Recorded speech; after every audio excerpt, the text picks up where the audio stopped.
Oke, sebelumnya Assalamualaikum warahmatullahi wabarakatuh. Kami di sini akan mempresentasikan tugas biologi.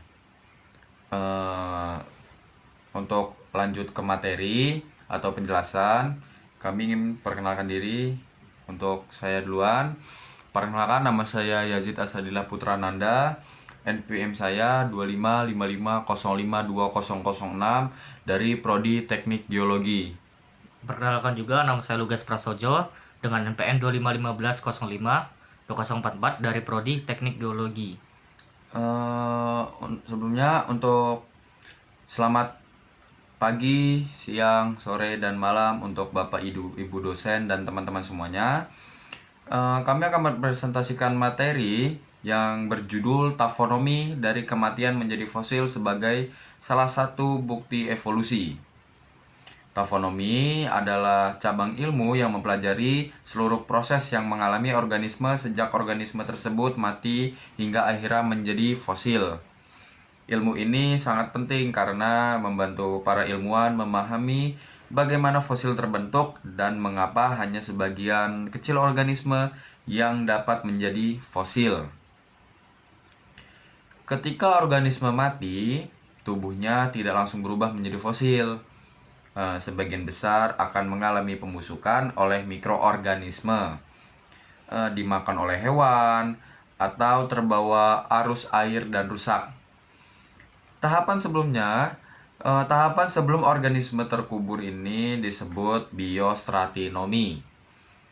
Pada tahap biostratinomie, kondisi lingkungan sangat menentukan apakah sisa organisme masih dapat dipertahankan atau tidak. Contohnya yang tadi itu karena rusak atau termakan oleh hewan lain.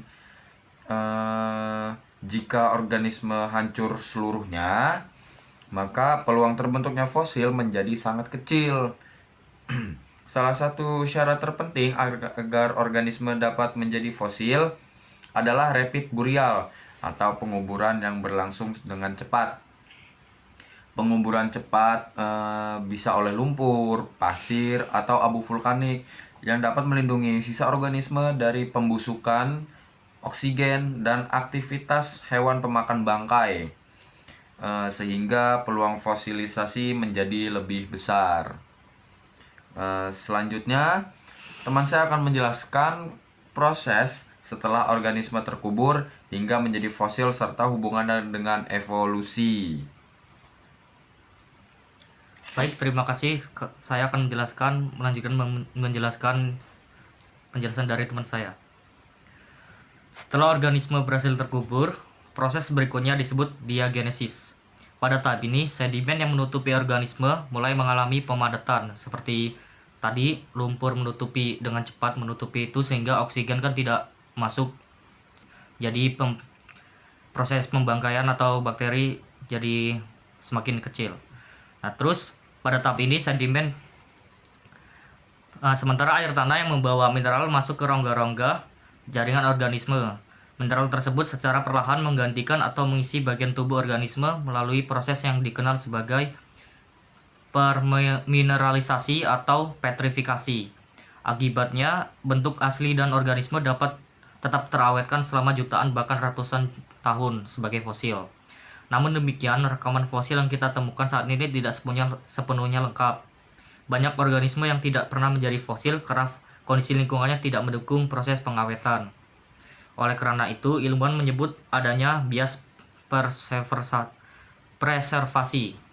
yaitu kecenderungan bahwa hanya organisme tertentu dengan kondisi yang tertentu yang dapat menjadi fosil. Fosil memiliki peran yang sangat penting sebagai bukti evolusi. Dengan mempelajari fosil pada bagian lapisan batuan, para ilmuwan dapat mengetahui perubahan bentuk organisme dari waktu ke waktu, hubungan kekerabatan antar spesies, serta kondisi lingkungan purba tempat organisme tersebut hidup pada dahulunya. Selain itu, fosil juga digunakan dalam bidang geologi untuk menentukan umur relatif batuan sedimen atau semua batuan merekonstruksi lingkungan pengendapan dan membantu eksplorasi sumber daya alam seperti minyak bumi, batu bara, dan gas bumi. Sebagai kesimpulan, tafonomi merupakan proses menjelaskan perjalanan organisme dari kematian hingga menjadi fosil. Melalui proses inilah fosil dapat menjadi rekaman sejarah kehidupan di bumi dan menjadi salah satu bukti paling kuat mengenai evolusi makhluk hidup. Sekian presentasinya dari kami berdua. Wassalamualaikum warahmatullahi wabarakatuh. Oke, mohon maaf. Jadi sebelum salam tadi, mohon maaf jika penjelasan kami kurang jelas karena di sini kita sama-sama belajar dan saling mengingatkan. Baru kami tutup. Wassalamualaikum Assalamualaikum warahmatullahi warahmatullahi wabarakatuh. Terima kasih.